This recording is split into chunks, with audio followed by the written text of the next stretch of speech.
Shabbat Shalom a todos. Para hoy la clase que tenemos corresponde a la Parashá Vayetze. Parashá Vayetze, que la encontramos en Génesis Bereshit, capítulo 28, versículo 10, hasta el capítulo 32, versículo 3. Para el día de hoy he tomado unos apuntes de el Moré Heriberto García. Son muy prácticos para nuestra vida y por eso he querido tomarlo, porque he estado estudiando de varias fuentes y nos muestran algo más gramatical, que es importante tenerlo en cuenta, pero finalmente creo que también necesitamos tener enseñanzas que apliquen a nuestra vida, a qué debemos hacer en nuestro diario vivir. Y las enseñanzas del Moré pues son muy interesantes, muy bonitas, y por eso he tomado el día de hoy para la clase unos apuntes de él. A modo de resumen de la parashá, podemos decir que al salir de Beersheba, Jacob llegó a un lugar en el que durmió y tuvo un sueño en el que había una escalera que iba de la tierra al cielo, y ángeles subían y bajaban de ella. En el punto más alto estaba el Eterno, estaba Shen, quien bendijo a Jacob, confirmándole las promesas hechas a sus padres. Jacob despertó con miedo y puso una piedra allí, llamando el lugar Betel. Jacob hace voto de fidelidad con el Eterno y prometió apartar todo el diezmo para él. Al seguir su camino, Jacob llega a las tierras de Labán, donde se encuentra con Rachel, quien lo llevó a casa de su padre. Jacob amó a Rachel y convino con Labán trabajar 7 años por ella. Sin embargo, en la noche que debía tomar a Rachel por esposa, le fue llevada Lea, que era la hermana mayor de Rachel. Pero Jacob se dio cuenta del engaño al día siguiente. Aún así, Jacob trabajó otros 7 años por Rachel, siéndole esta concedida. Jacob sirvió a Labán otros 7 años más, es decir, ya iban 14 años. Lea dio a luz a Rubén, Shimón, Leví y Yehudá. Viendo Rachel que no podía tener hijos, le concedió a Jacob a su sierva Bila, quien dio a luz a Adán y Naftalí. Lea vio que no tenía más hijos, por lo que le dio a Jacob su sierva Silpa, quien dio a luz a Gad y a Asher. Rubén halló unos jazmines en el campo, y Rachel los quiso para ella, por lo cual él aceptó que Lea durmiera con Jacob, de cuya unión nació Isahar. Posteriormente Lea dio a luz a Zebulón y a su hija Dina. Finalmente Rachel pudo concebir y da a luz a Yosef. Jacob quiere marcharse de la casa de Labán, pero este conviene en darle un salario, a lo que Jacob propone que sea para él todo el ganado manchado. Su propuesta es aceptada por Labán y Jacob aprovecha para idear la forma de que el ganado fuerte conciba a los animales más fuertes, que resultaron ser manchados, por lo cual adquirió gran riqueza. Los hijos de Labán comienzan a murmurar contra Jacob, y por eso el Eterno se le aparece para decirle que salga de la casa de Labán. Jacob explica a Rachel y Lea que es necesario salir, lo cual es apoyado por ellas. Jacob entonces sale de allí. Rachel se lleva a los ídolos de su padre. Labán se entera de la huida de Jacob, por lo cual lo persigue y le alcanza, pero el Eterno le había ordenado no proceder mal contra Jacob. Jacob y Labán discuten, en especial el patriarca le reclama por causa de la manera injusta con que le trató durante sus años de servicio. Labán quiso recuperar sus ídolos, pero no los encontró. Sin embargo, Jacob había dicho que quien tuviera los ídolos moriría. Jacob y Labán hacen un pacto, y ahí termina a forma de resumen la parasha. Y aquí vamos a encontrar, y de eso sí quiero detenerme un poco, el tema de la escalera, pero también del lugar. ¿Sí? ¿Por qué? Porque la Torá inicia la enseñanza diciendo: salió Jacob de Beersheba y se fue hacia Harán. El versículo 11 dice: se encontró con el lugar, ¿sí? Amakom, significa eso, Amakom, y pernoctó allí. Entonces, de eso se ha encontrado bastantes interpretaciones. Y bueno, me interesó algo que leí acá en la Torá de Marcos Ederi. Dice así: la Torá utiliza el vocablo lugar, se llama com, procedido por un artículo definido, lo que implica que el lugar era un lugar conocido, ¿sí? No dice que Jacob estuvo en un lugar, sino que estuvo en el lugar. Aquí encontraremos a los exégetas divididos. Entonces aquí vamos a encontrar muchas interpretaciones. Entonces, primero, por ejemplo, Rashi y Abarbanel sostienen que este lugar era el monte Moría, donde había ocurrido la ligadura de Isaac, donde se hizo el altar y por ende el lugar ya consagrado a Eloa y propicio para la revelación. Entonces ya encontramos dos rabinos antiguos, Rashi y Abarbanel, que dicen que este lugar en el que se encontró Jacob era el monte Moría. O sea, el lugar, Amacom, era el monte Moría. De acuerdo a la tradición rabínica, el templo de Jerusalén será construido en este mismo lugar, ¿sí? Pero no solamente bueno, si ese lugar fuera el monte Moría, entonces en ese mismo monte, años después, muchos años después, se construyó el Mishkan, ¿sí? Como lo encontramos. Yo tenía por acá la cita en Crónicas. A ver si lo encuentro acá.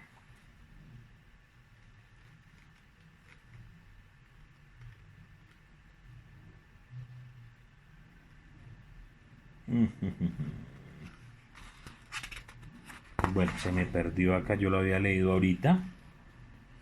Ya. El templo fue construido en Jerusalén, en el monte Moría, según el segundo libro de Crónicas 3.1, que dice: comenzó Salomón a edificar la casa del Eterno en Jerusalén, en el monte Moría. O sea, sabemos que ahí fue construido el templo, en el monte Moría. Y según los primeros rabinos que vimos, ese monte fue donde que también se sabe que ahí fue donde estuvo la aquedad de Isaac, pero dicen que ese sitio, ese lugar, el lugar es donde quedó, donde pernoctó Jacob esa noche. A ver qué dice aquí Humberto. ¿Ahí será el Yesurún? Creo que sí es posible, mi hermano. Sí, señor, ahí finalmente esa región es lo que después llaman Jerusalén, correcto, que después lo toma, lo conquista el rey David. Muy bien. Por otra parte, entonces vamos a mirar lo que dice otro rabino, Rashban, dice que era un lugar indefinido, es decir, aunque la Torah dice el lugar, para este rabino, para Rashban, es un lugar que no estaba definido, es decir, que no conocía como tal Jacob de la tradición que hay. Ese fue el lugar donde se hizo la ligadura de Isaac, ¿sí? Rashban dice que ese era un lugar indefinido en las afueras de la ciudad de Luz. Por supuesto, este comentario elude el uso del artículo definido antes de la palabra Macom, lugar.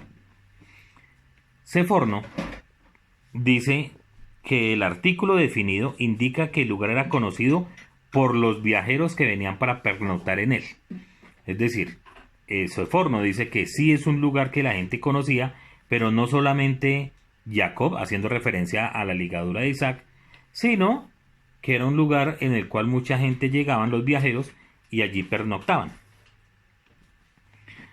Por su parte, Ibezra sostiene que este lugar es Betel y que era conocido ya cuando Moshe escribe la Torá, y por ello el uso del artículo definido.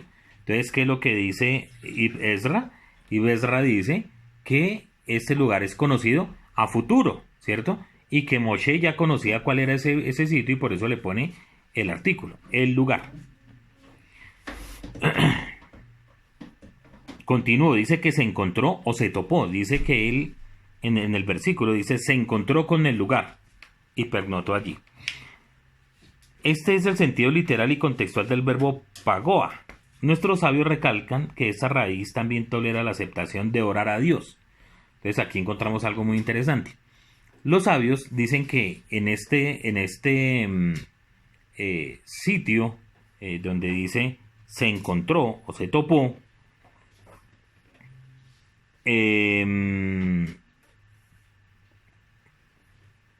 esa palabra, pagoa, también significa orar a Dios. Y entonces nos llevan a una referencia en Jeremías capítulo 7, versículo 16, que dice, venga, que yo también lo tengo por acá, yo lo encontré por acá hace un momento y lo vi.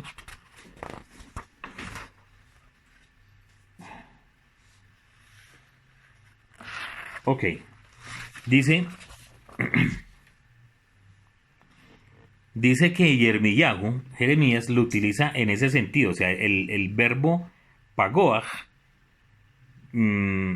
esa palabra pagoaj viene del verbo pagá, ¿sí? Y dice, toma el de Jeremías 7:16, que dice, tú pues no ores por este pueblo, ni levantes por ellos clamor ni oración, ni me ruegues, tifga en hebreo, que viene de la misma raíz de pagá, ¿sí? Y dice, porque no te oiré. Todo esto se los digo por lo siguiente. De ahí, de ese texto, ellos toman lo siguiente. De este versículo, los sabios dedujeron que Jacob instituyó la oración de Arbit, o sea, la oración nocturna. Entonces, ¿ellos qué dicen? Que lo que se topó allí, cuando se encontró allí Jacob, fue una oportunidad para elevar una tefila al Eterno, y se dice que ahí es de donde nace o se instituye la oración de Arbit, de las 3 oraciones que se hacen en el día. Culminando así el ciclo comenzado por Abraham, quien había instituido la oración de Shaharit, que es la oración matutina, e Isaac, quien había instituido la oración de Minjá, la oración vespertina. Entonces, hasta ahí con el tema del lugar. Muy interesante. Este texto que acabo de hablar, pues, es relevante. Pero, por ejemplo, lo del tema de las oraciones, pues eso es algo que dicen los sabios, que así fue instaurado los 3 rezos. Lo cierto es que pues nunca la Torá dice que eso haya sido así. Tampoco, y eso lo tenemos que tener en cuenta, no quiere decir que entonces Abraham nunca oraba en la tarde y en la noche, o que Isaac no orara sino solamente por la tarde, o que Jacob solamente lo hizo en la noche, ¿ya? Sino que levantaban su tefila, y tampoco lo hacían con un sidur en la mano como lo tenemos ahora, porque el sidur es un libro de rezos que viene mucho después, siglos después de lo que se habló acá. Entonces, simplemente hasta ahí. Ahora sí voy a retomar la enseñanza del Moré Abraham, y vamos a hablar de la escalera de Jacob. En esto pues también quiero mirar varias interpretaciones, unas de las que tiene aquí mi hermano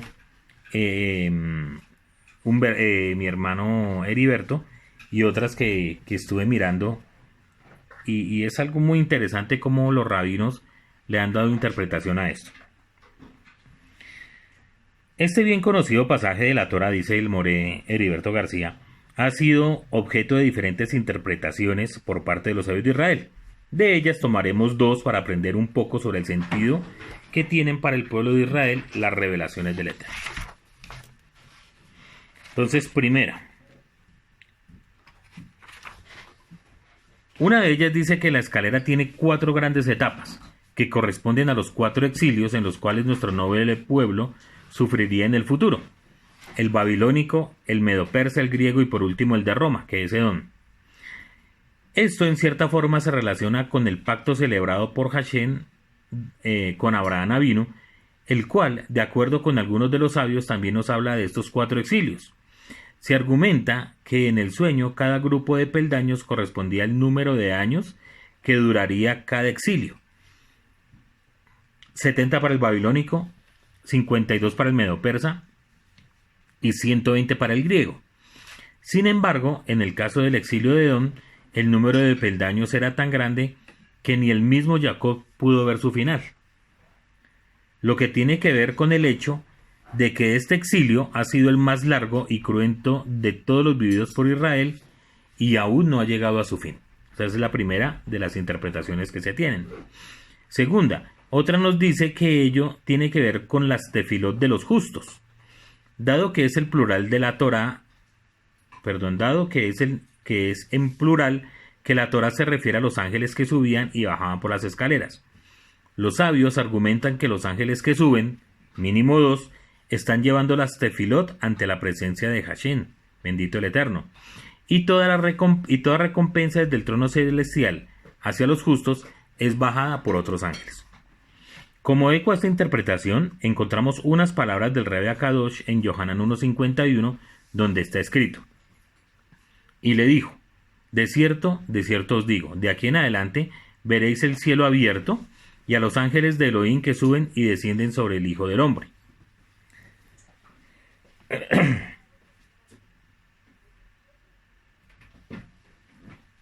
Es bueno detenernos en esta declaración, ya que corresponde fielmente con el sueño de Jacob, y definitivamente es un cuadro profético de la función del Mashiach, quien vive para interceder por los justos. Y en cualquier caso, siempre está el señorío del Eterno en lo más alto, pues su majestad y poder gobiernan todo lo que existe. Él está en el lugar más elevado, ejerciendo su soberanía y cuidando de los justos donde quiera que estos se encuentran, haciendo que todas las circunstancias los ayuden. El Moré pone aquí algo muy interesante y dice, al respecto de lo que estamos hablando, también son pertinentes las palabras de Rab Shaul cuando dice, en Primera de Timoteo, capítulo 2, versículo 5, porque hay un solo Elohim y un solo mediador entre Elohim y los hombres, Yeshua HaMashiach, hombre. Quiero que miremos un momento otras de las interpretaciones. Y eso lo tenemos.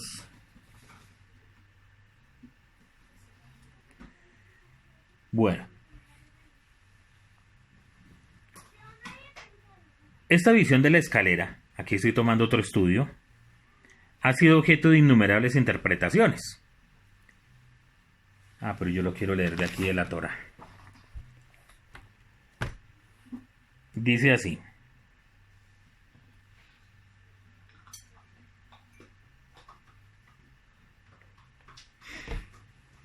parecería que cada generación entiende e interpreta la vista desde su propio peldaño. O sea, cada generación ha tenido una interpretación diferente de este episodio del sueño de Jacob. Y parecería también que cada generación agrega un peldaño nuevo, cuyo número, se ha dicho, no figura en la Torá. La Torá no dice cuántos peldaños tenía esa escalera. Y así veremos que para Rashi, esta escalera es el límite entre la tierra de Israel y el resto del mundo. Y por lo tanto, los emisarios de Eloah asignados para custodiar a Jacob en la tierra de promisión ascienden por la escalera y serán relevados para acompañar a Jacob durante su exilio de 20 años en tierras extrañas. Entonces, ¿cuál es esa primera interpretación? Que dicen que los ángeles, que Jacob tenía unos ángeles que le custodiaban ahí en la tierra de Israel, donde, pues, Israel, entre comillas, porque todavía no era la tierra, pero donde vivía con sus padres, ¿ya? Entonces, ahí él tenía unos ángeles que le custodiaban, y cuando él duerme, se encuentra con el lugar, esos ángeles que le custodiaban suben al cielo y baja otro grupo de ángeles que son los que lo van a acompañar durante el exilio, durante los 20 años que va a estar por fuera del lugar, hasta cuando él regrese. Segunda interpretación, según Ibn Ezra, esta escalera demuestra los eventos que suceden en la tierra, demuestra que los eventos que suceden en la tierra dependen de la decisión del Eterno, del Eloah de las alturas, y es como si fuera que esta escalera está entre ambos mundos y los emisarios de Dios transitan a través de ella en ambos sentidos para cumplir con el mandato divino. Tercero, ¿qué sugiere Rambán, por ejemplo? En nombre de Rabí Eliezer el Grande, que esta visión es similar a la visión de Adán cuando aparece entre los trozos, que Dios le hiciera ver a Abraham, demostrándole el dominio de los 4 reinos, su ascenso y su caída. Los Malajé Elohim, en este caso, estarían representando a los poderes de las naciones en un movimiento de sube y baja. Es decir, que cuando estaban subiendo los ángeles, entonces era que estaban subiendo los imperios y como bajaban, así mismo caían. Termina Rambán diciendo que también el emisario que representaba el poder de Esab, o sea, el ángel que acompañaba a Esab, Edom, es visto por Jacob cayendo por esa escalera. Y eso es otra interpretación muy interesante. Por otra parte, el comentarista Isaac Arama, en su libro Akedah Isaac, ofrece una interpretación tardía en la historia y que tal vez proyecta el pensamiento de su propia generación. Él sugiere que los malajim representan el saber en todas sus facetas que incluyen el conocimiento de Dios y que la persona debe elevarse a través de los conocimientos científicos y espirituales hasta llegar al Eterno. Y una vez en lo alto del pensamiento y del conocimiento, se podrá divisar la profundidad de la existencia y descender hacia la misma una comprensión total de esta. O sea, ya hemos visto como 4 o 5 interpretaciones. Y una que yo le escuché al Rabbi Dan, que me pareció muy interesante. Él decía que una interpretación antigua decía que cuando los ángeles del Eterno que vinieron a destruir Sodoma y Gomorra estuvieron con Abraham, ellos cometieron un error muy grave, los ángeles, y fue decir que ellos iban a destruir, iban a impartir el juicio contra Sodoma y Gomorra. Es decir, no le dieron la gloria al Eterno, sino ellos mismos asumieron que ellos eran los que tienen el poder para hacerlo. Y como castigo por el Eterno, dado por el Eterno, estos ángeles se tuvieron que quedar en la tierra hasta que no se levantara un justo, ¿sí? Entonces, cuando aparece Jacob en el escenario y está de salida para su travesía que va a iniciar, baja la escalera y ahí se demuestra que ese justo que estaban buscando era Jacob. Entonces dice que cuando aparece la escalera, suben esos ángeles que estuvieron desde Sodoma y Gomorra, subieron al cielo y dijeron, aquí abajo hay un justo. Y entonces empezaron a bajar los ángeles, a mirar ese justo y a subir, y bajaban otro y subían y bajaban otros, etc. ¿Esa es la interpretación de quién? Otra interpretación que se la escuché a Rabbi Dan en una enseñanza al respecto de esta parasha. Y de una manera muy interesante, dice el Rabí Yohanan Barmoré, dice algo muy interesante, dice, toda una proliferación de interpretaciones. Y luego, algunos piensan que el judaísmo exige una sola manera de entender las escrituras. Olvidándose de la gran riqueza de análisis bíblico logrado por siglos de infatigables rabinos eruditos. ¿Sí? O sea, eso es algo increíble.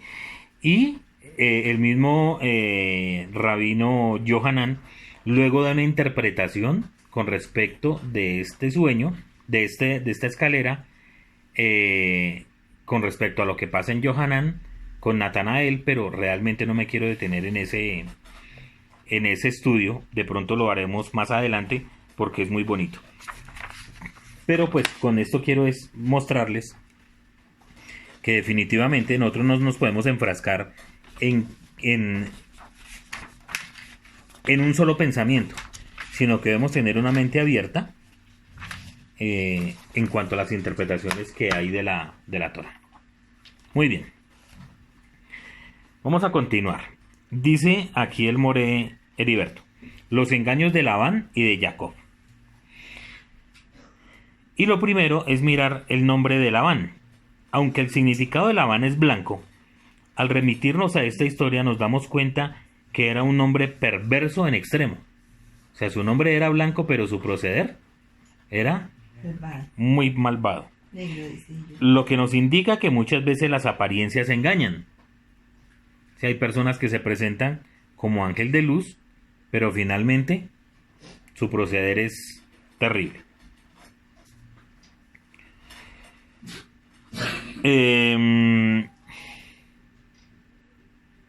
Así como el cerdo muestra su pezuña partida, como tratando de mostrar que es kosher, así también Labán muestra en un comienzo un gran grado por recibir a Jacob, aunque fuera en apariencia, pero después le trata de una forma muy desconsiderada a quien fue objeto de muchas tretas por parte de él, aunque al final nuestro patriarca fue exaltado. ¿Sí? Entonces ahí arrancamos con esa perla, lo que significaba el nombre Labán. Jacob Avinu se dirige a la tierra donde está su parentela y se encuentra con Rachel, quien da aviso a su familia. Labán aparentemente muestra gozo por albergar a Jacob, quien manifestó interés en casarse con Rachel. Y aquí comienza una historia en la cual el engaño está presente en todo momento. El amor que le profesó Jacob a Rachel era tan grande que se prestó para trabajar durante 7 años por obtenerla como esposa. Sin embargo, el relato de la Torá nos dice que para él esos años fueron como días. El tiempo en que nuestro ancestro estuvo trabajando fue sumamente fructífero, pues aún Labán fue enormemente bendecido. Por ello, de aquí vemos que aún los impíos, cuando están cerca de los justos, también reciben sus bendiciones. De acuerdo con lo que enseñan los sabios de Israel, por recibir tantos beneficios por causa de la presencia de Jacob, Labán ideó un plan para mantenerlo en su casa durante más tiempo. Ya que amaba tanto a Rachel, le entregaría con engaños primero a Lea, y con toda seguridad Jacob trabajaría otros 7 años para ella, como efectivamente sucedió. De todas formas, como nota adjunta a este tema, es bueno ver que Jacob estaba sufriendo en carne propia lo que hizo con su hermano. Y como Jacob era el más justo, pues sus pruebas iban a ser en gran medida fuertes. Esto nos muestra que todo lo que el hombre siembre, eso es lo que va a cosechar.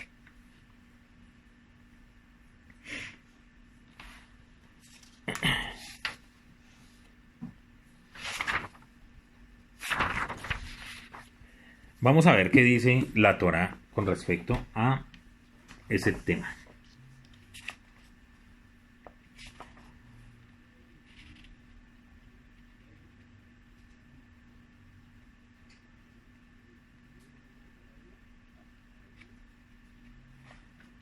Está en Génesis 29. El versículo 18.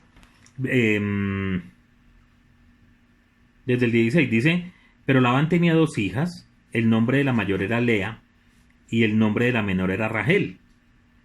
Y los ojos de Lea eran tiernos, mientras que Rachel era bella de presencia y hermosa de semblante. Jacob amó a Rachel y dijo: trabajaré para ti 7 años por Rachel. Entonces aquí viene algo muy interesante. Al parecer ya Jacob sabía cómo era Labán, o ya le habían dicho cómo era él, y por eso el engaño de Labán no tiene ninguna justificación. ¿Por qué? ¿Qué le dice Jacob? Trabajaré para ti 7 años por Rachel, tu hija. O sea, le dice, por Rachel. O sea, le da el nombre como tal. Tu hija. No tu sobrina, ni tu prima, ni la hija del vecino. Nada. Tu hija. La menor. O sea, le da exactamente las características de qué era lo que él quería. Eso es una buena enseñanza porque uno tiene, cuando quiere algo, incluso cuando le pide al Eterno algo, es bueno decirlo puntual, qué es lo que quiere. Y Jacob eso hizo con Labán, le dijo, quiero a tu hija, a Rachel, tu hija, la menor. O sea, uno no entiende por qué después Labán dice, no, es que aquí nosotros acostumbramos que se case primero la mayor y luego la menor, cuando Jacob había sido bastante claro con lo que había pedido. Muy bien.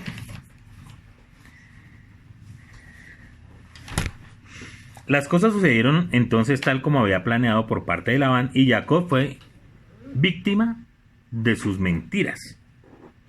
¿Sí? Pero no solo aconteció que su esposa fue cambiada, también fue cambiado su salario. Según las enseñanzas de los sabios, fue modificado por Labán en realidad 100 veces. Esto fue prácticamente una burla cruel a la cual Jacob en principio no respondió, pues en el fondo de su ser era consciente de haber actuado en forma similar con Esaú, aunque los motivos fueran correctos. Tanto engaño fue progresivamente moldeando el carácter de Jacob, quien finalmente obtuvo a Rachel y posteriormente muchísimo ganado, lo que sin lugar a dudas mostró que el Eterno estaba a su lado. Jacob, por otra parte, al ser objeto de tantas injusticias por parte de Labán, también idea un plan para que su ganado en particular se multiplique, lo que es favorecido por el Eterno, ya que su ganado no solo llegó a ser numerosísimo, sino también el más fuerte.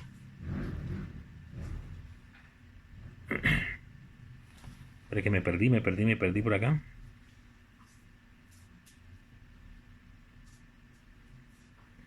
Los sabios de Israel dicen que si el propósito es adecuado, el tzadik puede engañar al pagano.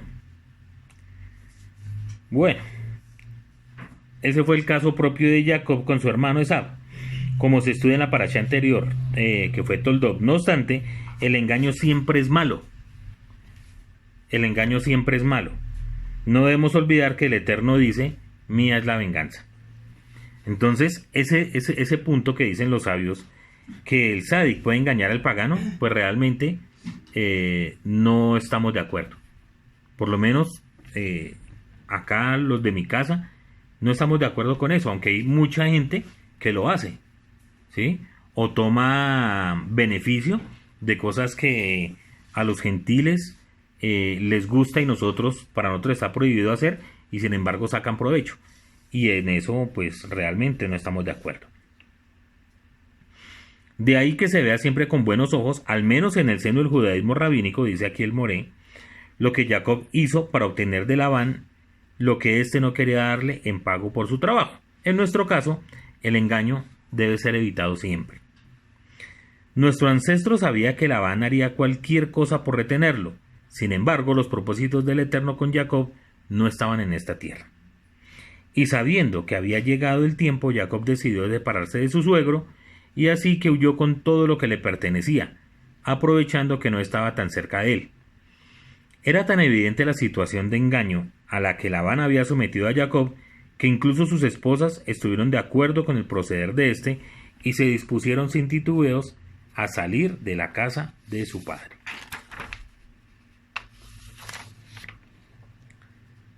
De Labán no se volvió a decir nada en la Torá, ya que además de su evidente idolatría, atentó contra la cabeza del que sería el pueblo del Eterno. Por el contrario, la historia de Jacob continúa hoy en día. O sea, la historia de Labán hasta ahí fue. La historia de Jacob todavía permanece. Los idólatras no tienen parte con el Eterno, y su memoria será borrada para siempre.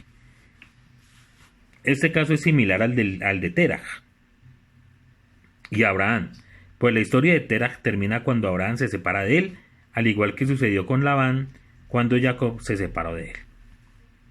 Muy bien. Ahora, siempre hemos estudiado... aquí hay una pregunta. Dice el hermano Jacob Molano. Aparte que Labán aceptó, el tipo lo hizo correcto. Se está refiriendo cuando Jacob le pide a Rachel. Sí, señor, tiene toda la razón. Dice Judith, ¿cuál es la razón por qué Rachel se lleva los ídolos de su padre? ¿Era Rachel una idólatra? Bueno, eso es una pregunta muy interesante, mi hermana, que si le parece, la vamos a mirar ahorita más adelantico, ¿vale? Y miramos algo de los comentaristas que dicen al respecto, ¿sí? Porque o una de dos, o era idólatra, o pensaría ella que llevándose los ídolos de su padre iba a dejar de ser un idólatra. Podrían estar las dos cosas y eso lo podemos mirar ahorita.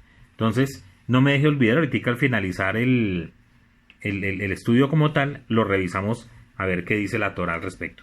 Muy buena pregunta, mi hermana Judith. Entonces ya ahorita la miramos. Siempre hemos hablado del carácter de Rachel, la mujer sufrida, que no puede tener hijos, etcétera, etcétera, y poco hablamos de Lea. Y en este es un punto muy bonito que tiene el Moré y se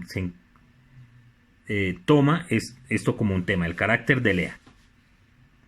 Según es enseñado por los sabios de Israel, Lea, de quien se dice que era profetisa, vio que tanto ella como su hermana se casarían con los hijos de Isaac.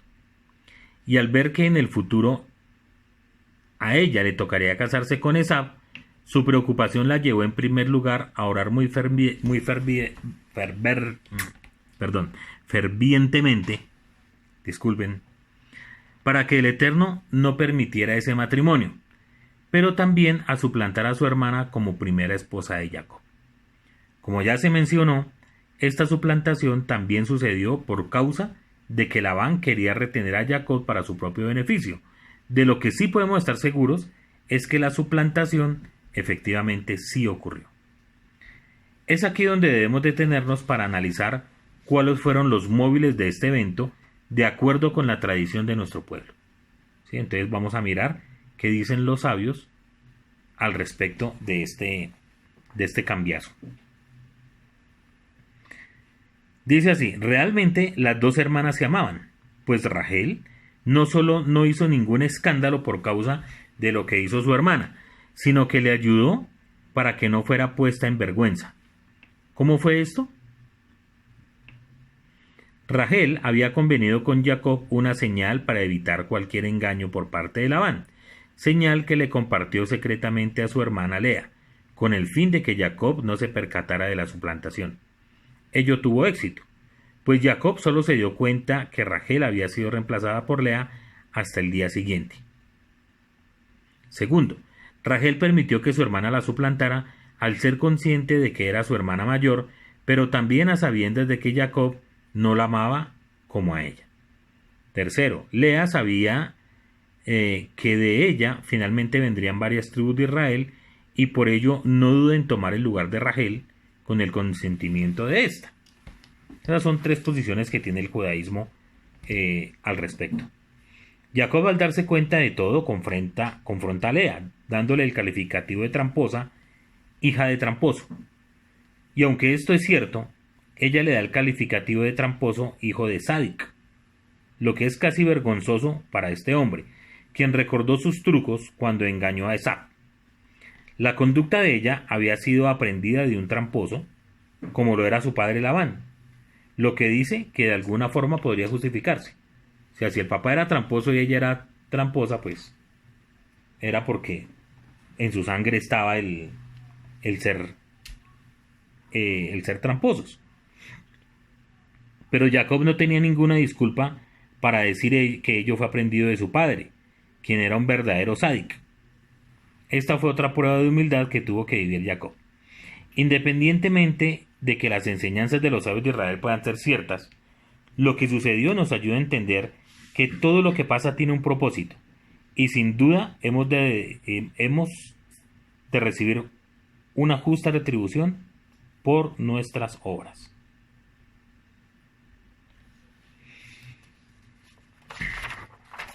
Lo que sí podemos afirmar es que si Jacob no hubiera engañado a su padre, no le habrían sobrevenido los engaños de Labán, y la historia hubiera podido ser bien diferente. Quizás las 12 tribus hubieran procedido de una sola madre, ¿sí? Rachel posiblemente no hubiera sufrido un tiempo de esterilidad, etc. No obstante, la Torá y en general toda la escritura no muestra héroes, sino personas normales que tienen virtudes y defectos. Eso es lo más importante. La Torá nunca nos ha querido mostrar a un Jacob sin pecado, no nos ha querido mostrar a Rachel como una mujer 100% justa también sin pecado, a ninguno. Nos muestra personas de carne y hueso que quieren ayudar al Eterno en sus propósitos. No en el tiempo de Él, sino lo quieren hacer según su propio pensamiento. Como algunas veces pasa con... Lógico, a nosotros nos pasa lo mismo. Hashem nos ha hecho una promesa, pero queremos que eso sea ya y tratamos de empezar a ayudar al Eterno y cometemos cierta cantidad de errores que finalmente eso va a venir en contra nuestra, porque tenemos que aprender, ¿cierto? Muchas veces se ha hablado de la promesa de, o sea, cómo era que Isaac iba a bendecir a Esab y darle la bendición que le correspondía a Jacob. Pues eso nunca lo sabremos porque Rivka hizo lo contrario y trató de ayudar al Eterno en esa bendición. Pero finalmente el Eterno hubiera procedido, pienso yo, como sucedió al final cuando Jacob va a bendecir a los hijos de Joseph. Joseph trata de decirle, no, es que así no es, papá, mire, usted está cruzando y está poniendo mal sus manos y usted tiene que bendecir al mayor y no. El Eterno le revela a Jacob cómo es que debe hacer la bendición y muy seguramente eso hubiera sucedido con Esab. Entonces tenemos que tener cuidado de cómo es nuestro proceder y debemos saber esperar en el Eterno. Debemos esperar en Hashem para no cometer equivocaciones. Muy bien, continuamos. Una vez empiezan las mujeres a engendrar hijos, Rachel se da cuenta de la fertilidad de su hermana Lea y también de Bila y Silpa, que eran siervas e hijas de otra madre, lo que también es transmitido por la tradición de nuestro pueblo, y empieza a desesperarse, por lo cual le reclama a Jacob, quien le responde correctamente, pero con el tono equivocado. Paralelamente, Lea, de acuerdo con la tradición, sabe que era necesario que Rachel viviera tantos padecimientos para que ella fuera probada delante del Eterno, lo que sucedió después, como ya se verá más adelante. Y al saber esto, actúa de tal forma que su hermana fuera objeto de aflicciones para que pudiera ser partícipe de las bendiciones del Eterno. Y fueron estas aflicciones las que llevaron a Rachel a hacer tefilá, aquella que brota desde lo más profundo de su ser, y desde ese momento el Eterno se acuerda de la oración de esta justa, a quien después le concede descendencia. Pero en el fondo, lo que actuó fue la gran generosidad de Lea, quien quería lo mejor para su hermana. De nuevo, es bueno hacer énfasis en que todo esto proviene de la tradición. ¿Sí? Nada de esto está escrito en la Torá, todo hace parte de la tradición. No obstante, los sucesos reales nos proveen abundantes enseñanzas. En últimas, todo esto ya estaba en la mente del Eterno, bendito sea, independientemente de tradiciones de hombres. También de acuerdo con la tradición, aquí hace una pregunta Humberto. ¿Labán de dónde procedía? Porque al parecer en su familia había idolatría y engaño. Bueno, Labán, recuerde usted que era el hijo de... sí, era el hermano de Rivka, ¿cierto? Eso lo vemos acá en la Parashat Toldot.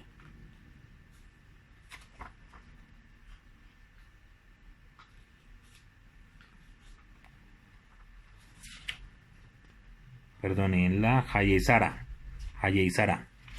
Dice, a ver,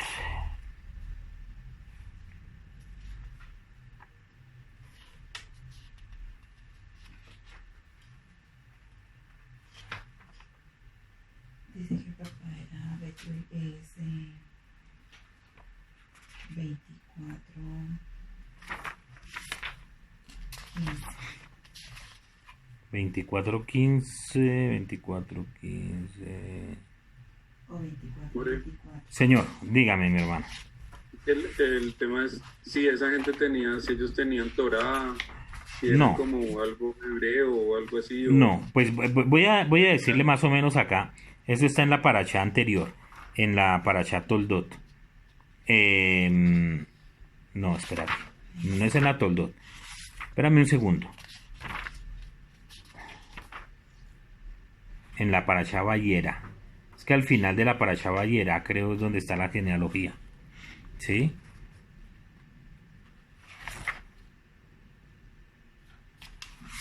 Ay, Padre del cielo, acá. Dice el versículo 19 del capítulo 22 de Génesis.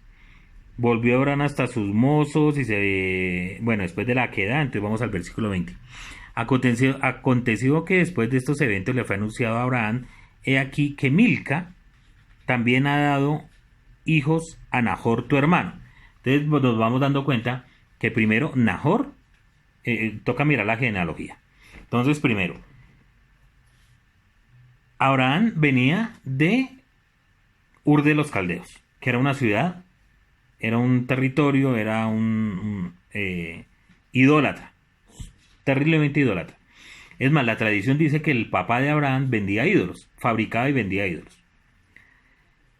Luego sale solamente Abraham con su padre y salen de Ur de los Caldeos y llegan hasta Aram. Y ahí muere Terah, el padre de Abraham. Y ya parece ser que ahí sale solamente Abraham con Lot y Sara. Pero luego se retoma nuevamente esa genealogía, ¿sí? Y dice que Nahor tuvo hijos, ¿sí? Y entonces dice Ud, su primogénito, Buz, su hermano, y Kemuel, padre de Aram. Kesek, Asó, Pildas, Iflad y Betuel. O sea que ahí ya vamos viendo la genealogía y por dónde viene. Y Betuel engendró a Ribca. Estos 8 hijos dio Milca a Nahor, hermano de Abraham. Entonces, estas personas seguramente tenían algo de conocimiento, ¿cierto? Pero no tenían el fundamento que tenía Abraham, que fue el que recibió el llamado. Recuerde que Abraham él salió solo con su parentela. Vete de tu tierra y de tu parentela, le dijo el Eterno a Abraham. Entonces, la otra familia de Abraham seguramente eran idólatras. Y de ese lado viene Labán, ¿cierto? De pronto era un primo lejano. Pues Labán, correcto, es que Labán, de Nacor, del papá de Abraham. Labán era hijo de Betuel, hermano de Ribca. ¿Ya? De ahí era que tenían tanto ídolo y tantas vainas. Así Sí, como el señor. papá de Abraham. Correcto, sí, señor. Espérate, ¿qué dice Esmeralda? Es que en la Parasha Hayesara, en el versículo 24-31, cuando dice, bueno, ya cuando se conocen el siervo de Abraham con Ribca y la lleva a su casa, entonces dice Labán, ven, oh bendito del Eterno, porque te quedarás afuera, he limpiado la casa y hay un lugar para los camellos.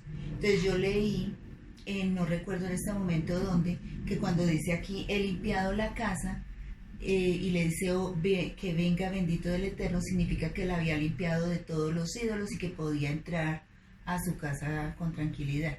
Muy interesante. Entonces, sí, claro, pero sí, ellos tenían claro. pues lógico, como tú estás explicando, como venían de sus antepasados con eso de idolatría. Claro, hay familias que, por ejemplo, aún en estos momentos, familias que no tienen nada que ver con idolatría. O sea, el núcleo familiar. Pero sus familiares sí tienen X o cualquier cantidad de santos que siguen. Más o menos puede suceder lo mismo con Abraham y en este caso con Labán. ¿Listo, mi hermano? Perfecto. Entonces continuamos.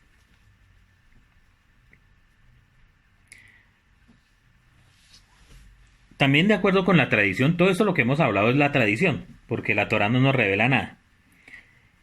Pero la tradición, pues sí nos enseña varias cosas. La bondad y la sabiduría de Lea no llegan hasta acá.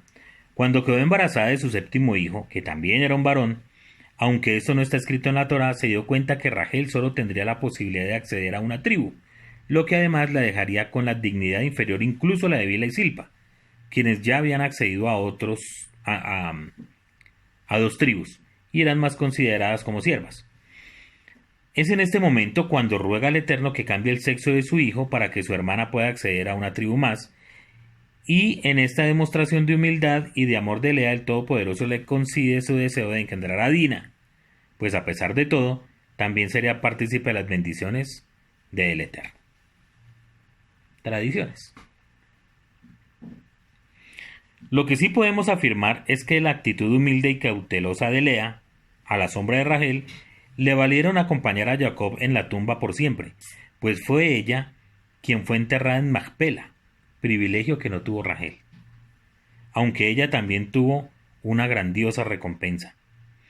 Esta breve semblanza de lo que fueron las acciones de Lea nos debe llevar a mirar con respeto sumo su vida, pues no fue casualidad que de ella descendieran los reyes de Israel y muy especialmente el justo Mashiach, el rey sobre todos los reyes, profeta sobre los profetas y sacerdote sobre los sacerdotes.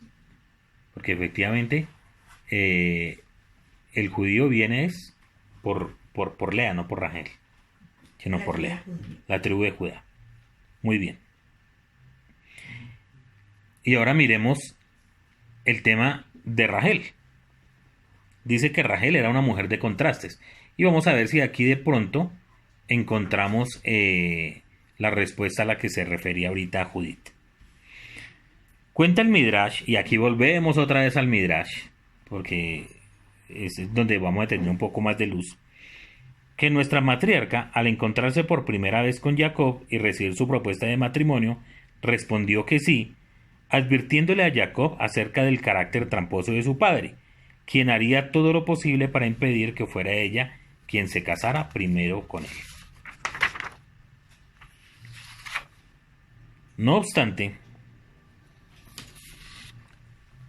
conociendo que ella era quien estaba destinada para ser la esposa de este sádic, no duda en ceder a su hermana este derecho, pues no quería que Lea fuera desacreditada en público. Y aquí es donde se ve la grandeza de su carácter, pues perfectamente hubiera podido evitar el incidente de la suplantación, pero no lo hizo. Es este un comportamiento ejemplar que le valió ser contado en la presencia del Eterno. Es cierto que la Torá no habla de reclamos de Rachel a su hermana, por lo cual buena parte de lo que narra la tradición al menos tiene sentido. Pero como todos los seres humanos, Rachel mostró debilidad varias veces según el relato mismo de la Torá. Como por ejemplo, una vez cuando por causa de no tener hijos enfrenta a su esposo en los términos inadecuados. Realmente estaba desesperada, lo que le impidió en ese momento vislumbrar el futuro glorioso que para ella estaba destinada por Hashem. Lamentablemente Jacob respondió también en forma equivocada, lo que nos muestra que ninguna persona está exenta de perder el control de su carácter y por lo tanto caer en pecado, especialmente el relacionado con la Lashon Hará. Segundo, mintió en el asunto de los ídolos de su padre. Su motivación pudiera haber sido correcta, pero de ninguna manera el fin justifica los medios, y ello ocasionó que Jacob pronunciara una maldición sobre quien tenía en su poder los ídolos, la cual se cumplió, pues Rachel murió prematuramente, al menos humanamente hablando. Lo anterior nos sirve de lección para aprender que solo un camino recto es el que conduce a una vida próspera, y es muy posible que por ello no seamos objeto de maldiciones, puesto que no estamos comprometidos. Voy a volver a repetir ese texto. Lo anterior nos sirve de lección para aprender que solo un camino recto es el que conduce a una vida próspera, y es muy posible que por ello no seamos objeto de maldiciones, puesto que no estamos comprometiendo la santidad del nombre, ya que no estamos violando sus sagradas mitzvot. Amén.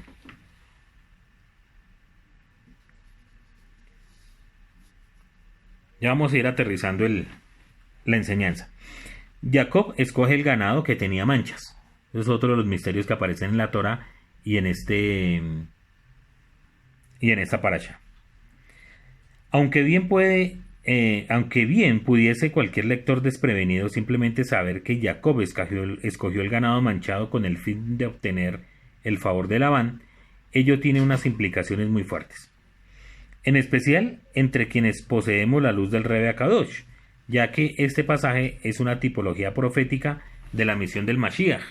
Sobre ello podemos hacer referencias a varios textos que hablan por sí solos en cuanto a quienes escogió el Rebe. Entonces vamos a mirar.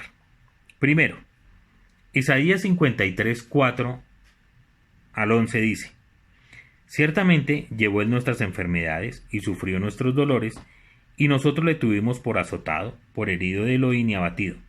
Mas él herido fue por nuestras rebeliones, molido por nuestros pecados.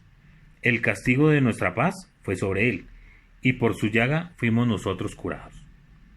Todos nosotros nos descarriamos como ovejas, cada cual se apartó por su camino, mas el Eterno cargó en él el pecado de todos nosotros.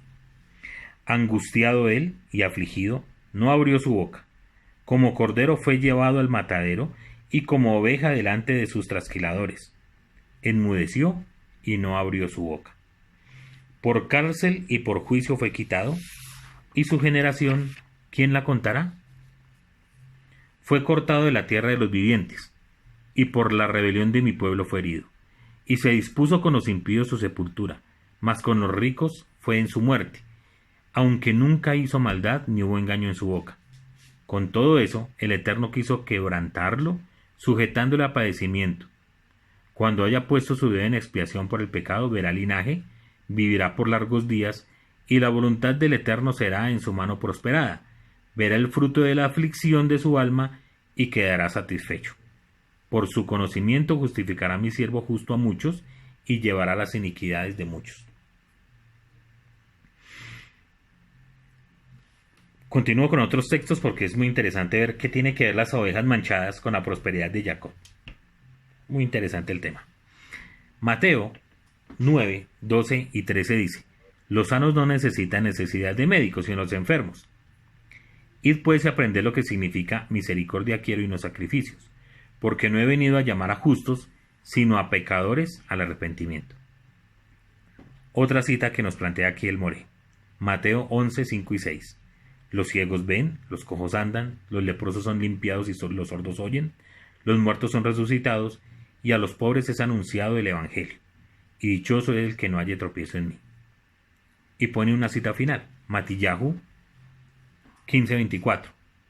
Dice: Él respondiendo dijo: No soy enviado sino a las ovejas perdidas de la casa de Israel. Ahora vamos a mirar qué es esa tipología. El ganado manchado es una tipología de las ovejas manchadas y enfermas, porque eso fue lo que escogió Jacob.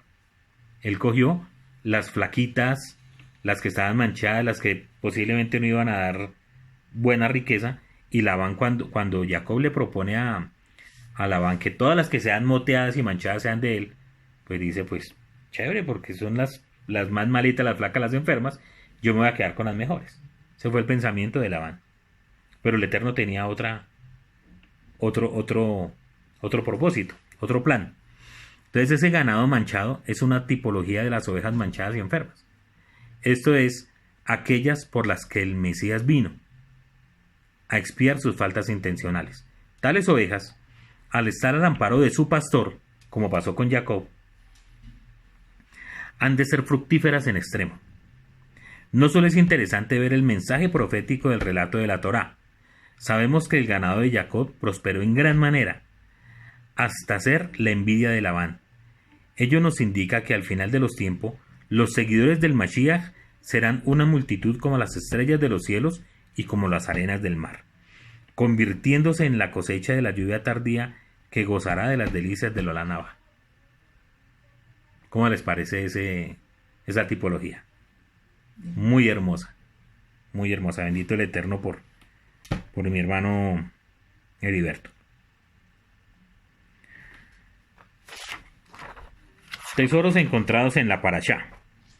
Luz o Betel. Jacob estaba asombrado por causa del sueño que tuvo en aquel lugar, aunque el sitio fue denominado Betel, esto es, casa de él. Vale la pena analizar el nombre que éste tenía antes. Luz en hebreo. Este vocablo, entre otras cosas, tiene que ver con lo que no se destruye, y es precisamente sobre ello que queremos llamar la atención, pues este nombre recibe esa pequeña parte de la espina dorsal que, de acuerdo con los sabios de Israel, está reservada para el día de la resurrección, pues es la única que no se descompone. Esta es una figura de la eternidad de las cosas celestiales. Hay un hueso en la columna que nunca, así cuando meten los cuerpos a la cremación, no se quema. Y es un huesito que está en la columna. Y de ahí donde dicen los sabios que de ahí es donde parte la resurrección de los muertos. O sea, nunca se destruye. Nunca.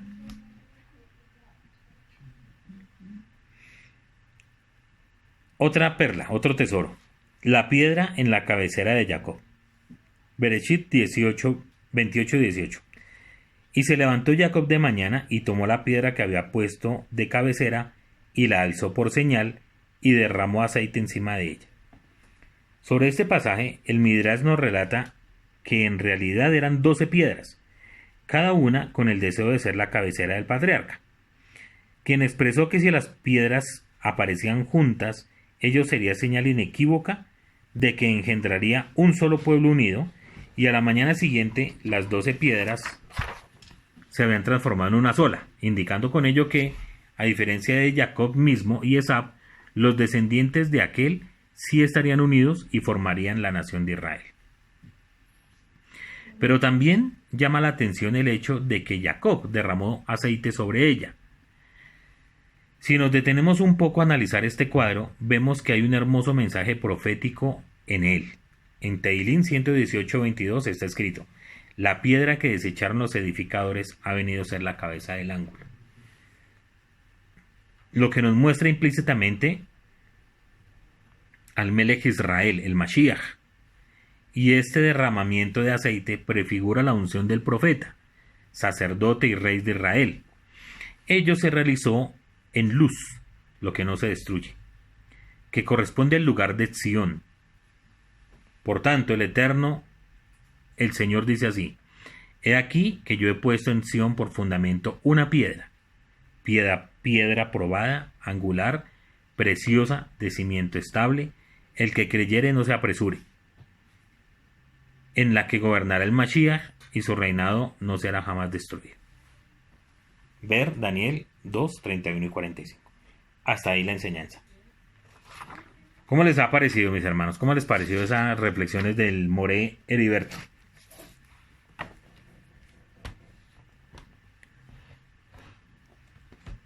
Bien, muy bien. Es que me pareció muy bonito. Muy bueno. Vamos a tratar de buscar. Excelente, dice aquí Humberto. Vamos a mirar la pregunta que hizo Judith, antes de cerrar con la enseñanza.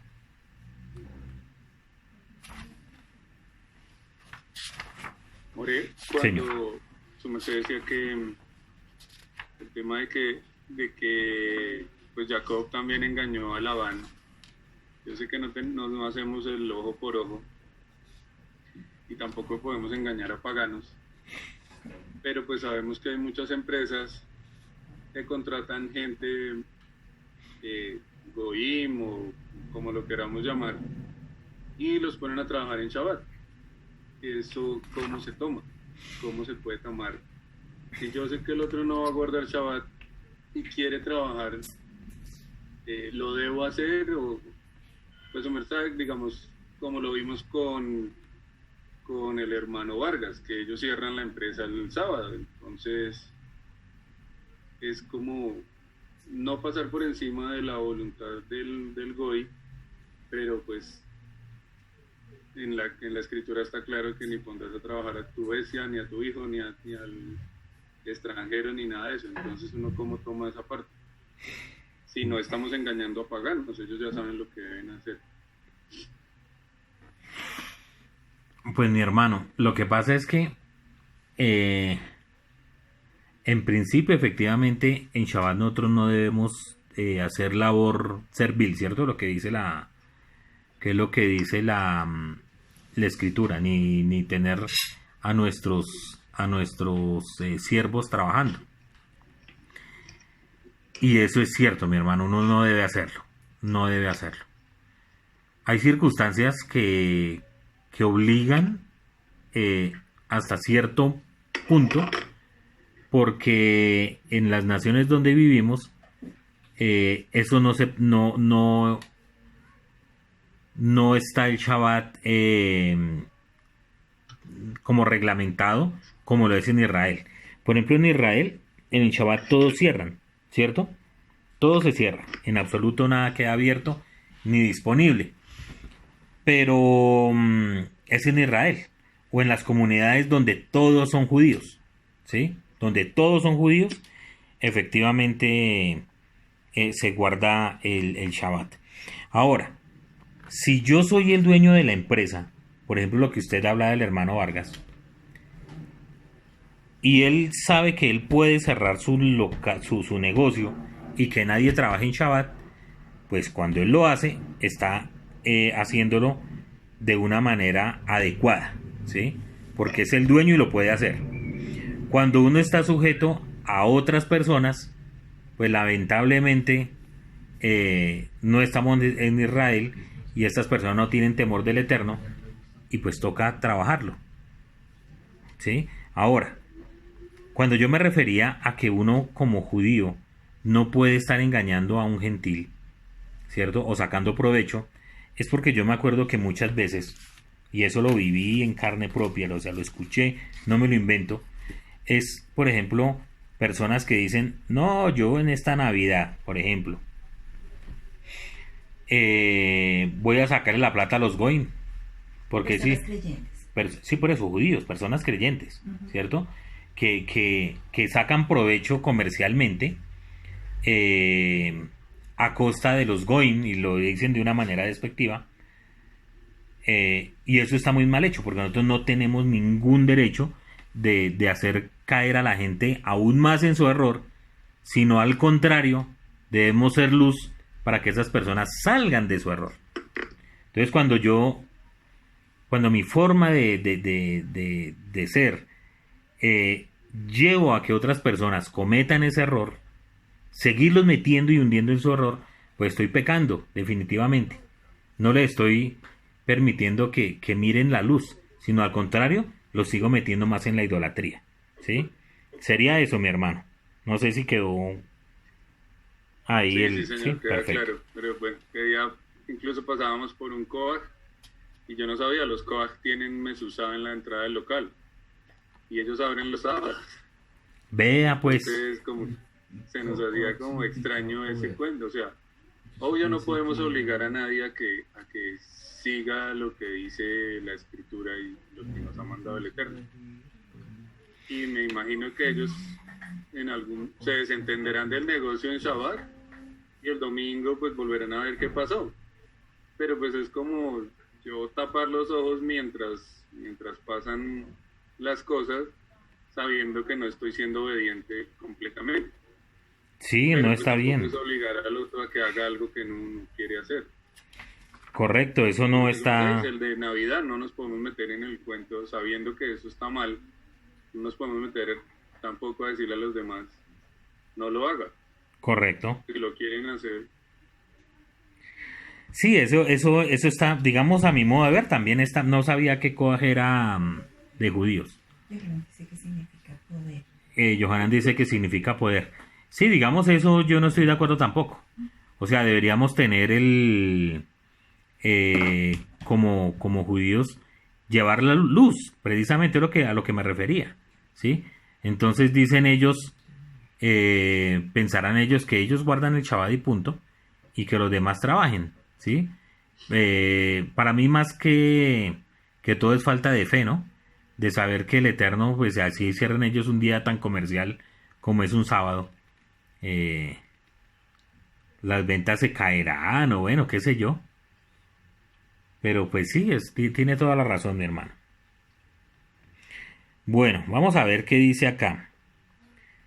Con respecto a lo que dice Judith, versículo 19 del capítulo 31. Dice, Labán había ido a esquilar sus ovejas y hurtó Rachel los terafín que eran de su padre. Uno de los de lo que dice acá de los comentaristas, dicen, los terafín, ídolos con forma humana.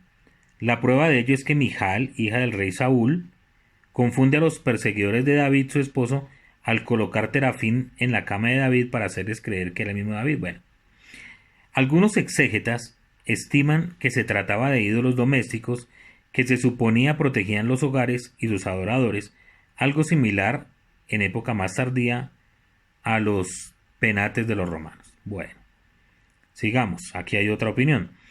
Hay quienes opinan que Rachel hizo esto para alejar a su padre de la idolatría. O sea, lo que les decía ahorita, ¿sí? De ser esto cierto, ella no los habría llevado con ella, simplemente los habría ocultado o enterrado. Interesante. Por eso a mí me parece probable que ella tuvo miedo de que su padre Labán pudiera adivinar con los terafín el rumbo de Jacob en su vida. Eso dice Ibn Ezra. O sea que ella también de pronto creía que por medio de los terafín pues les concedía algún poder. No obstante, más tarde, refiriéndose a estos terafín, Labán los llamará mis dioses. Bueno, vamos a mirar otro texto a ver si le encontramos algo más de sentido. Génesis 31:19. 31:19.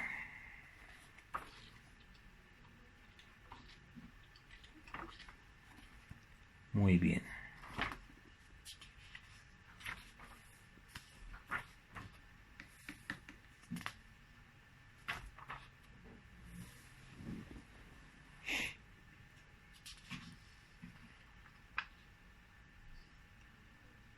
A ver.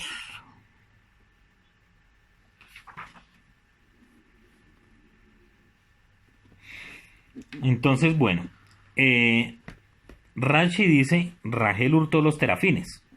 Su propósito era apartar a su padre de la idolatría.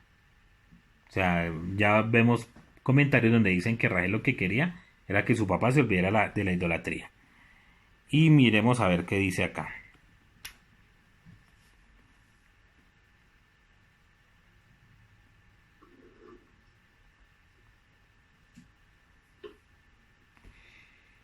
Dice, de otro modo, no se explica por qué razón Rachel robó a su padre lo que a él le pertenecía.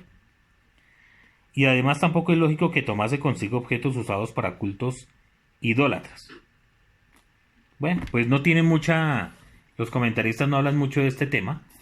Y podríamos decir, con respecto a lo que hemos leído, uno, que o Rachel le daba valor algún poder a estos terafines, porque según los comentarios dicen, por medio de él podrían ubicarnos, o segundo, simplemente quiso que su papá se alejara de la idolatría. Entonces, pues eso es lo que más o menos se puede ver, mi hermana, porque la Torá no nos dice nada más al respecto. Y dice acá la hermana Judith, ¿cómo conozco yo que en mi vida y mi entorno hay idolatría? ¿Tiene algún tratado sobre idolatría? Hermana, claro que sí, lo tengo. Se llama Abodá Zará y lo estudiamos, ya usted lo tiene, lo hemos compartido en las 7 leyes.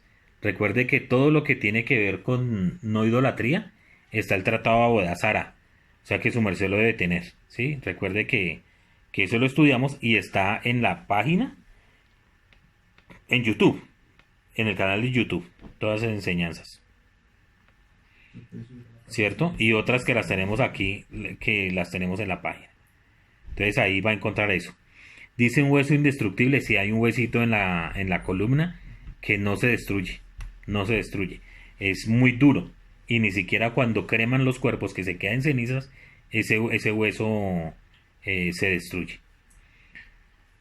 Dice Humberto aquí, More, ¿en sí que es idolatría? ¿Solo tener imágenes? No. Idolatría es todo aquello que trate de ocupar el espacio o el lugar que le corresponde al Eterno. Llámese imágenes, llámese la esposa, llámese los hijos, llámese fútbol, llámese lo que sea. Cualquier cosa que nosotros pongamos por encima del Eterno es considerado idolatría. ¿Qué pasó, hermano? Estoy en Shabbat y el América juega el fútbol. Ellos son re hinchas del América. Seguimos acá. Estamos igual. Creo que es el parte. Dice acá Sharit Judith, otra vez. ¿Cómo conozco yo que en mi vida ¿Cómo conozco yo que en mi vida y mi entorno hay idolatría? Bueno, eso ya se lo acabé de contestar. Idolatría hacia los hijos. Cuando uno es demasiado protector, a mí ellos me dijeron, no, ya tu hijo ya se puede venir solo, entonces recíbalo solo en el colegio. Ok, continúa acá. ¿Podemos hacer negocios con idólatras y goy y paganos? Dice Humberto. Es una pregunta muy interesante. Pues hermano, la situación es que, pues definitivamente vuelvo al tema. Nosotros estamos en una sociedad donde es necesario negociar. Por ejemplo, usted todos los días al tomar un taxi o al tomar el Transmilenio está negociando, no sabe ni con quién, ¿cierto? Porque dése cuenta que usted al tomar el transporte público, y eso es algo muy arraigado, súbase a un taxi, hermano, y va a encontrar ahí a la virgencita que los protege, ¿ya? Eso es idolatría, ¿sí? En el transporte eso es muy normal. O a cualquier sitio donde usted haga alguna transferencia, donde haga algún pago, donde lo que sea, se va a encontrar con idólatras, goy y paganos, ¿sí? Ahora, lo que usted es mirar que si los negocios que usted va a hacer, donde va a invertir, va a ser una sociedad, la va a hacer con idólatras y paganos, entonces ya usted tiene que mirar si eso realmente es agradable a los ojos del Eterno o no, ¿sí? Entonces habría que mirar es qué tipo de negocios. Eso sería lo crucial para mirarlo. Le digo, More, porque una vez me pasó y fui a hacer un asunto de un crédito para un señor y la mascota era un mini pig. Sí. Y fue re chistoso porque obviamente salió el marranito a saludar y yo no sabía qué hacer, si tocarlo, si que decirle que tan simpático y tal, pero pues no podía perder la venta por hermano, ese animal. Pero tenga en cuenta que el hombre no se lo iba a comer. Ese es el tema. Mire, Jacob, hay algo que nosotros nos tenemos que quitar de la cabeza. El hecho de los animales impuros, esa impureza no tiene que ver con que no se puedan ni tocar. Eso es carreta, hermano. ¿Por qué? ¿A qué se refiere cuando se habla de los animales puros o impuros? Lo que se pueden comer y no se pueden comer. Los que se podían comer eran aquellos animales que también se podían presentar en el templo como sacrificio, ¿ya? Y por eso se ponen los ejemplos de qué animales se pueden comer y cuáles son las características. Y si usted mira cuáles eran los animales que se llevaban al templo para el sacrificio, cumplían las mismas características. Si nosotros pensamos lo contrario, por ejemplo lo que usted dice del mini pig, pues hermano, yo creo que uno lo consiente y todo, eso no tiene ningún problema. Porque de la misma manera, ahorita hablábamos de un perrito que usted tiene, o yo tengo una mascota que es un perro, no lo podríamos ni tocar, pues porque el perro no se come. No es kosher. ¿Ve? No es kosher. Pero, o el rebe no hubiera ingresado montado en un burro a Jerusalén. ¿Ve? Porque sería, la prohibición es no comerlo. La prohibición para cuestiones del templo era no tocar su cadáver. ¿cierto? Esas eran las prohibiciones con respecto a los animales que eran impuros, pero son impuros ritualmente. ¿Ve? Entonces eso no tiene nada, mi hermano. No tiene nada. Nosotros hemos ido a granjas y eso ha sido muy interesante, más que todos los niños ver alimentando pues a toda clase de animales. Eso no tiene nada, mi hermano. Hay veces que nosotros nos tenemos que quitar eso de la cabeza, ¿sí? Una señora que era maestra de Kabbalah y ella decía que lo que pasa es que el animal tiene su función en la vida, en el mundo. Correcto. Y eso no lo hace inmundo. El marranito tiene su forma de trabajar para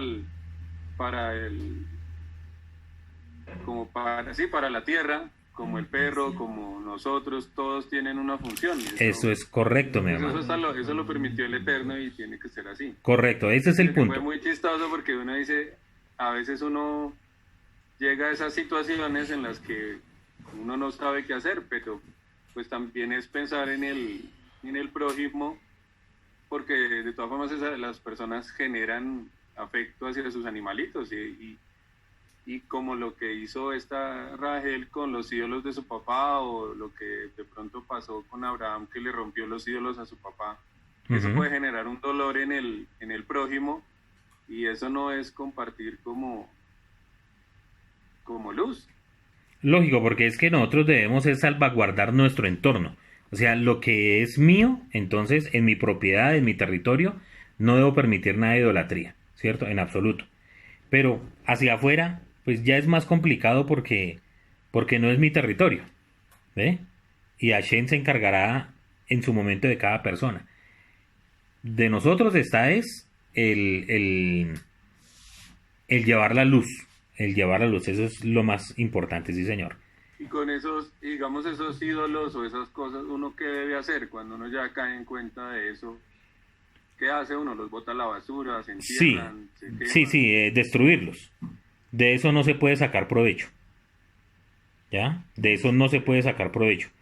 Porque ni obsequiarlos, ni que, ay, no, es que yo tenía aquí este fetiche, este ídolo, entonces como ya no lo quiero porque no hace parte de mi creencia, entonces se lo voy a regalar a una persona que sí crea, o se lo voy a vender. No, está prohibido.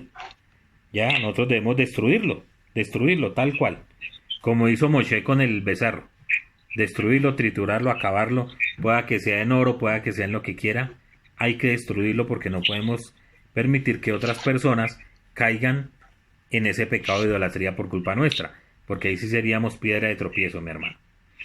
Y en cuanto a la idolatría, pues voy a compartirles el tratado Abodá Zará para subirlo a la página y que lo tengan ahí porque es muy interesante, muy bueno. Nubiecita. Perdone, More, lo de la idolatría funciona es para nosotros mismos, ¿no? Sí. De sacar nuestras cosas, lo que nosotros teníamos en aquel momento como idolatría. Sí. Porque por lo menos yo tengo familia que es cristiana y tengo una tía que ella cuando iba a visitar a mi mamita de bendita memoria, ella llegaba a desbaratarle la casa, literal. Empezaba a bajarle y que esto no era de ahí, siendo que eso se tiene es que sacar del corazón primero para poder empezar a bajar físico, ¿no? Correcto, mi hermana. Entonces, sí, en ese sentido. Y esta semana tuve una experiencia, fui por allá a hacer un poco de vueltas y fui donde un primo hermano.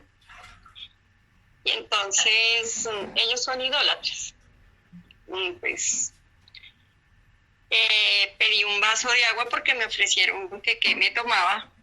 Entonces pedí un vaso de agua y oh sorpresa que me bajaron una botella de agua del Señor de los Milagros. Gracias. Ay, yo sudaba petróleo. Tras de que tenía yo miraba esa agua y dije, no, pero si esto estaba consagrado a los ídolos, pues bendito sea el Padre Celestial que mi primo se bajó, yo me paré, ahí hay un baño cerca, y boté el agua, lavé el vaso y serví un vaso de agua de la llave. Sí. Qué bueno. Eso pues o sea, pues por más, claro está que después como de 45 minutos yo ya como que no podía despegar los labios para hablar de Claro, la sed que tenía. claro. Ay, pero sí, esa vez sucedió y pues es lo que uno tiene que tener cuidado, ¿no? Sí, usted dijo Bueno, y bueno, su merced dijo una palabra muy bonita, y es que la idolatría hay que sacarla del corazón. Es del corazón, porque uno puede tener la casa limpia de ídolos. Lo que explicaba ahorita Esmeralda, lo que nos compartía, ¿cierto? Cuando llegó el siervo de Abraham por Ribca, dice que limpiaron el lugar, o sea, quitaron los ídolos, pero de la vista de la gente, no del corazón. sí. ¿Sí? Entonces, eso es cierto, eso es muy real. Muchas gracias, mi Porque eso era hermanita, lo por su que, compartir. hermano, eso era lo Bueno, que hacían, hermanitos. digamos, las familias criptojudías acá. Ponían el ídolo enfrente de la casa, la Virgen, el Sagrado Corazón, lo que fuera, de puertas para afuera, y adentro de su casa seguían costumbres judías. Hasta cuando la Inquisición los pillaba, y bueno, y ahí ya sabemos el resto.